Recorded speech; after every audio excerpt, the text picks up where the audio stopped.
울산도 지난 밤 사이 기온이 영하권으로 떨어지면서 올 가을 들어 가장 추웠습니다.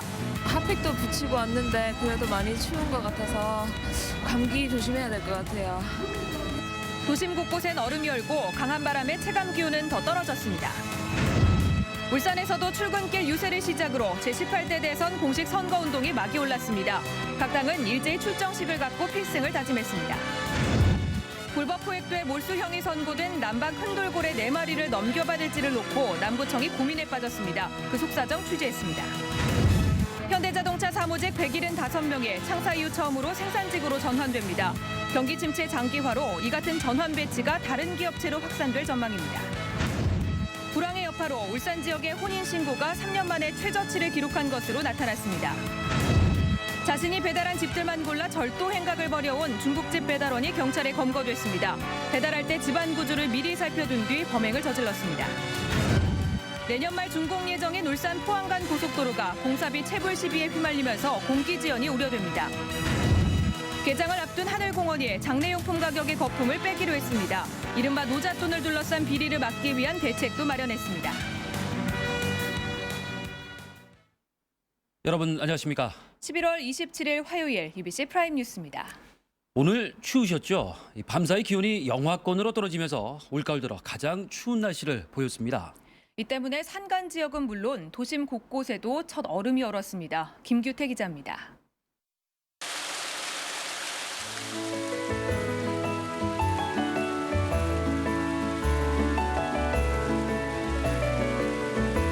폭포수를 둘러싸고 있는 풀잎에 얼음꽃이 피었습니다.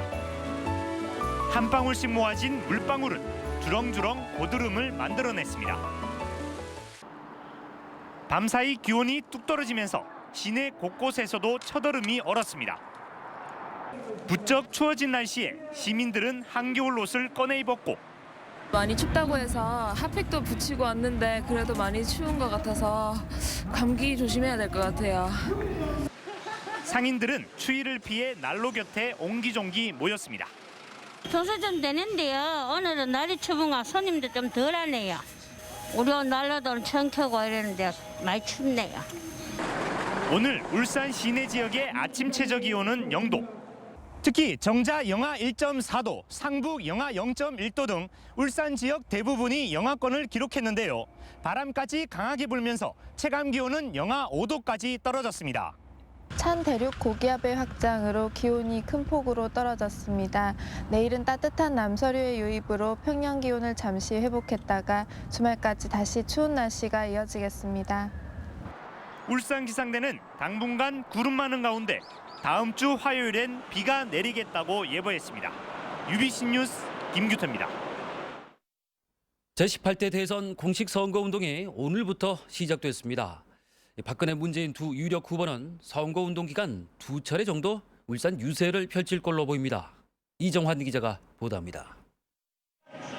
제18대 대선 선거운동 첫날 공업탑을 사이에 두고 새누리당과 민주통합당이 치열한 출근길 유세전을 펼쳤습니다.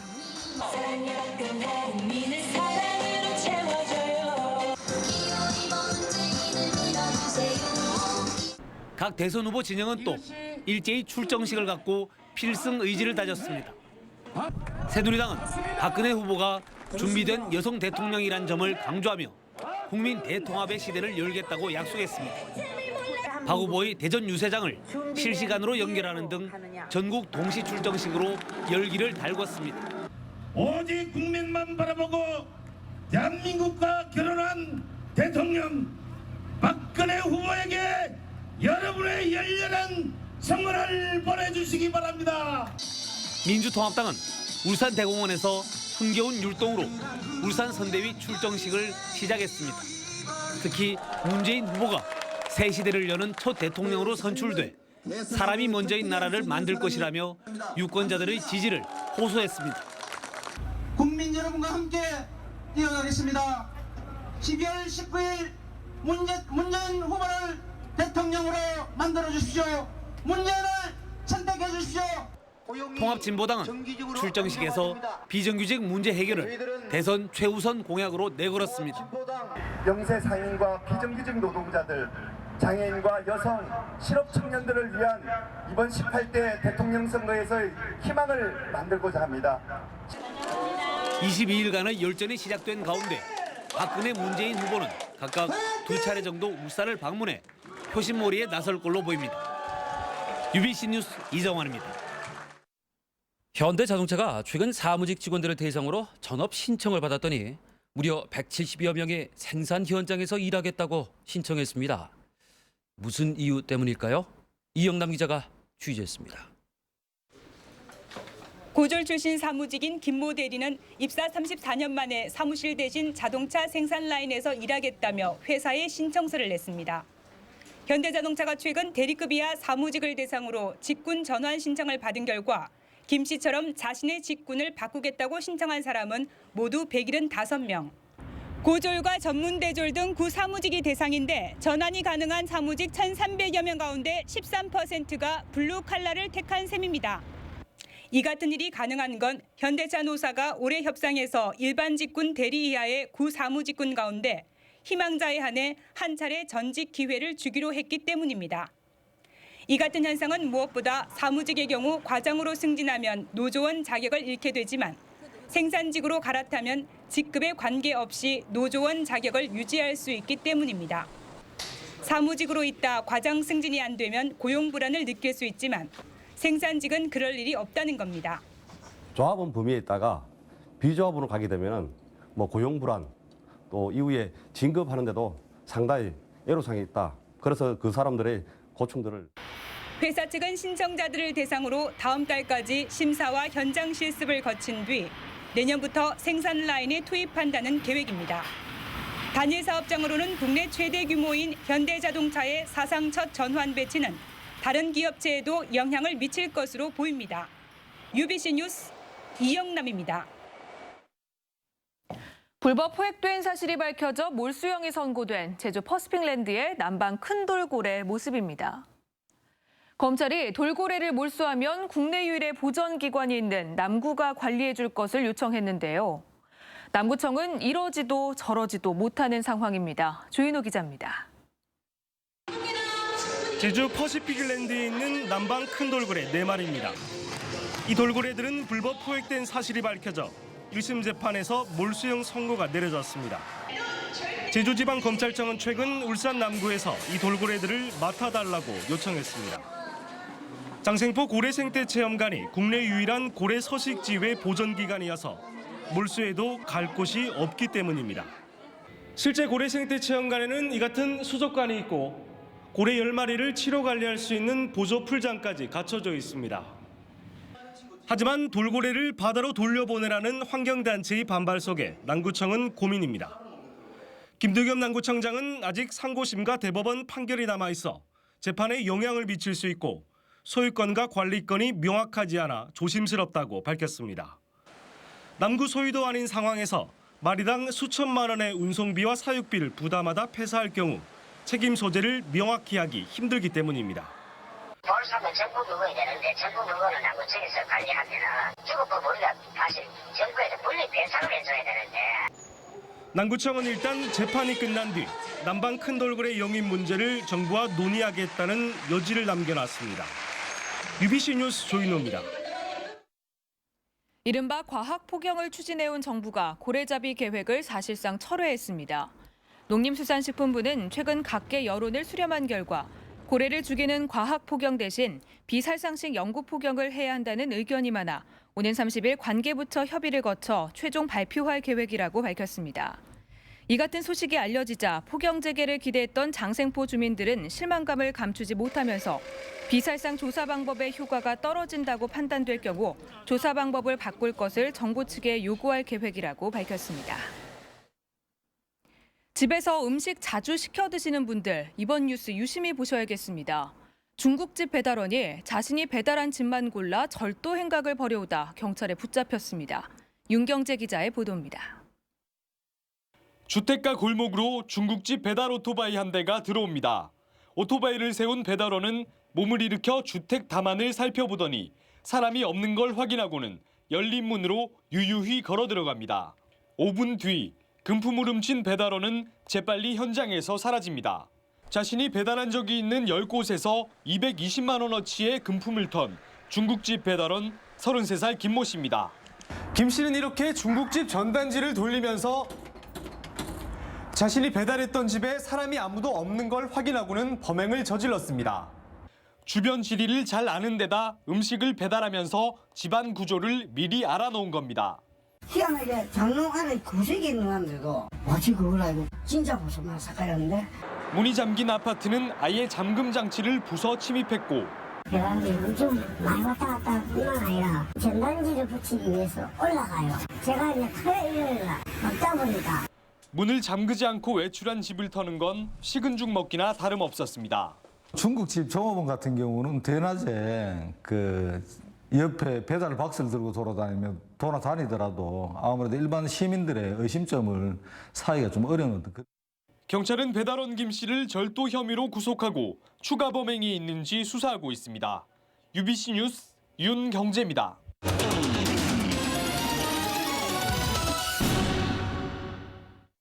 개장을 앞둔 울산 하늘공원이 장례용품 가격에 거품을 빼고 이른바 노잣돈을 둘러싼 비리를 막기 위한 대책도 마련했습니다. 그야말로 시민의 편에서 운영하겠다는 겁니다. 김익경 기자입니다. 고인의 마지막 길을 인도하는 장례 지도사들의 손길이 분주합니다. 관운구와 분골 수습 등 모든 장례 절차에 한치의 실수도 없도록 연습에 연습을 거듭하고 있습니다. 서울 충매공원까지 가서 저희들이 직접 실습을 하고 있으며 그리고 실습한 내용을 가지고 현재 장소에 와서 동선을 운행하는 데 있어 가지고 시간이라든지 혹시 중간에 문제점이 없는지 계속 파악을 하고 연습을 하고 있는 중입니다.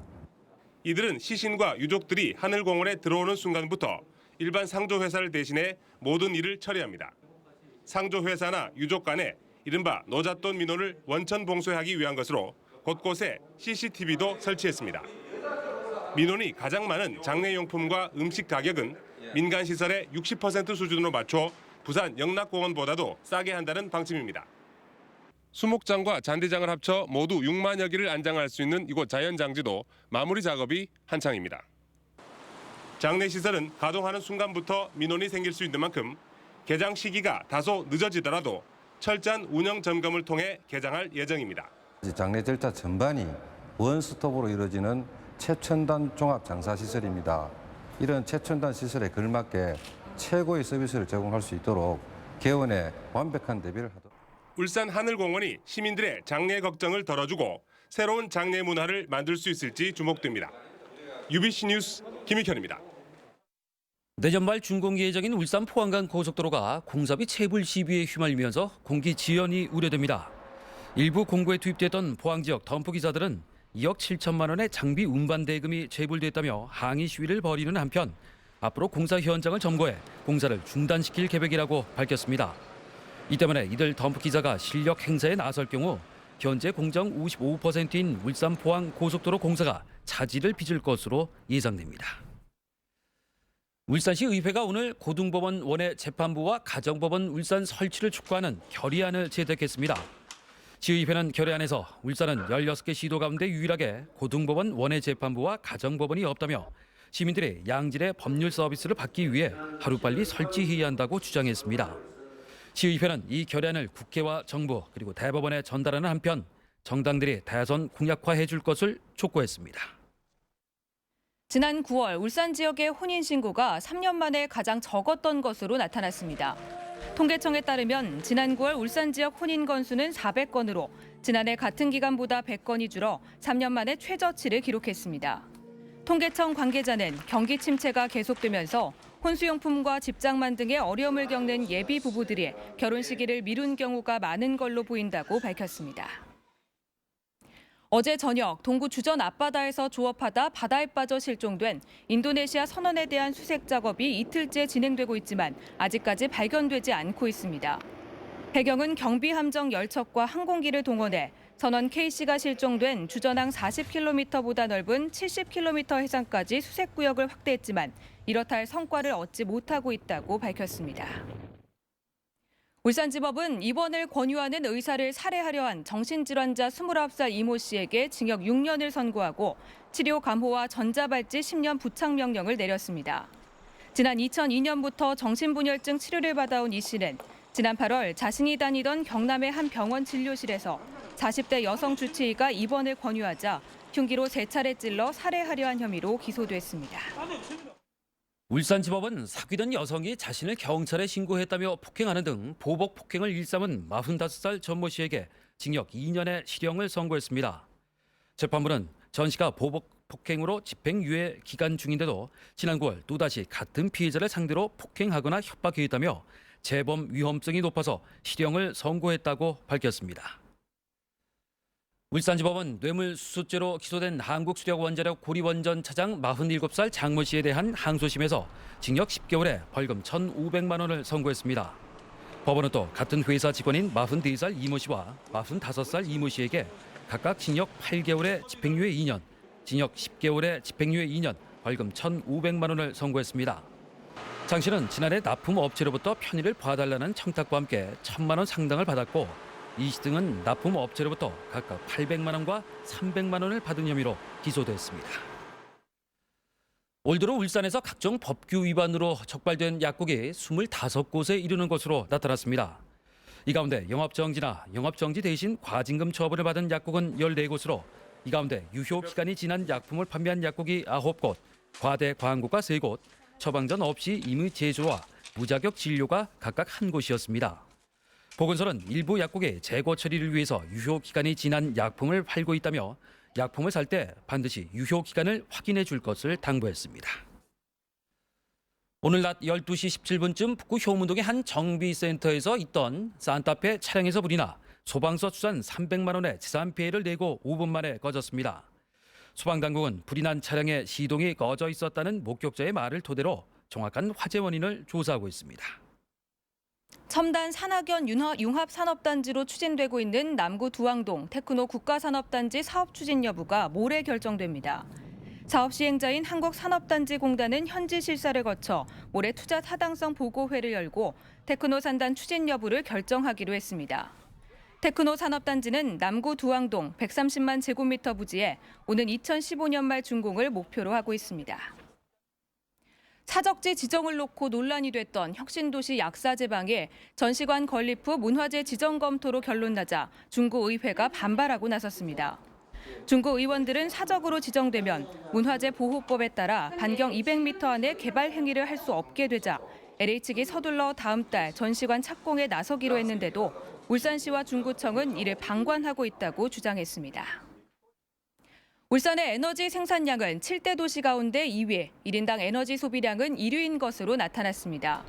울산발전연구원 손영규 박사가 2010년 에너지 자료를 분석한 결과 울산은 전국 에너지 생산량의 2.4%를 생산해 원자력으로 전국 에너지 생산량의 15.6%를 생산하는 부산에 이어 2위였습니다. 산업시설이 많은 울산의 연간 1인당 최종 에너지 소비량은 18.96 석유 환산톤으로 7대 도시 가운데 압도적인 1위였습니다. 남구청이 울산에서 처음으로 외국인들로 구성된 자율방범대를 구성해 운영하기로 했습니다. 이번에 구성되는 외국인 자율방범대는 베트남 등 5개 나라 50명 정도로 연말부터 외국인 밀집 지역을 중심으로 본격적인 활동에 들어갈 계획입니다. 2012 울산시 자원봉사 대축제가 오늘 저녁 7시부터 동천체육관에서 열리고 있습니다.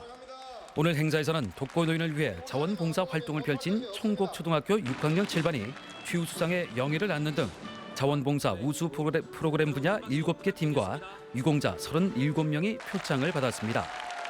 또 자원봉사자들을 위로하기 위해서 김건모와 박상민 등 유명 가수 초청 공연이 펼쳐지고 있습니다. UBC 울산방송의 시사기획 인사이드 프로그램이 양성평등상 방송 부문에서 여성가족부 장관상을 받게 됐습니다. 여성가족부는 UBC가 지난 3월 방송한 감정노동자 고객은 왕인가라는 방송편에서 소비자의 부당한 요구와 폭언에 노출된 서비스 직종 근로자의 현실을 담아서 근로자에 대한 인식과 노동환경 변화 필요성을 제기했다고 선정 이유를 밝혔습니다. 다음은 간추린 뉴스입니다. 기업의 사회 공헌 활동에 대한 감사의 뜻을 나누는 2012 울산시 기업 나눔 문화제가 오늘 동천체육관에서 열렸습니다. 이 자리에는 지난 4월 울산시와 사회공헌협약을 맺은 뒤 다양한 사회공헌 활동을 펼치고 있는 13개 기업 CEO와 자원봉사자들이 참여했습니다. 경동도시가스는 오늘 에너지 빈곤층을 위한 난방시설비 5천만 원을 전달했습니다. 이 지원금은 어린이재단 울산본부가 추천한 10세대에 도시가스 공급 배관 시설과 가스보일러를 설치해주고 겨울철 가스요금으로도 쓰여질 예정입니다. 현대중공업은 오늘 임직원들이 참석한 가운데 영화배우 안성기 씨를 초청해 강연회를 열었습니다. 현대중공업은 직원들의 교양 교육을 위해 정기적으로 유명 인사들을 초청해 강연회를 갖고 있습니다. 울산 청소년 상담복지센터가 마련한 학교폭력 예방 연극이 오늘 야음중학교에서 공연됐습니다.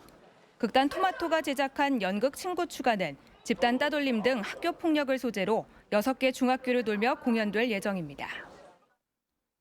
제7회 경암문화장학재단 장학금 전달식이 오늘 태화 새마을금고 다전지점에서 열렸습니다. 경암재단은 이 자리에서 학생 15명에게 장학금 590만 원을 지급하고 각종 단체에 4,290만 원을 전달했습니다. 중구 지역 사회복지협의체는 오늘 중구청 컨벤션에서 대학 교수와 복지 전문가들을 초청해 워크숍을 열었습니다. 이 자리에서 참석자들은 지역 특성을 살린 복지 실책을 개발하고 수요자 중심의 복지 통합 정책을 펼칠 것을 결의했습니다.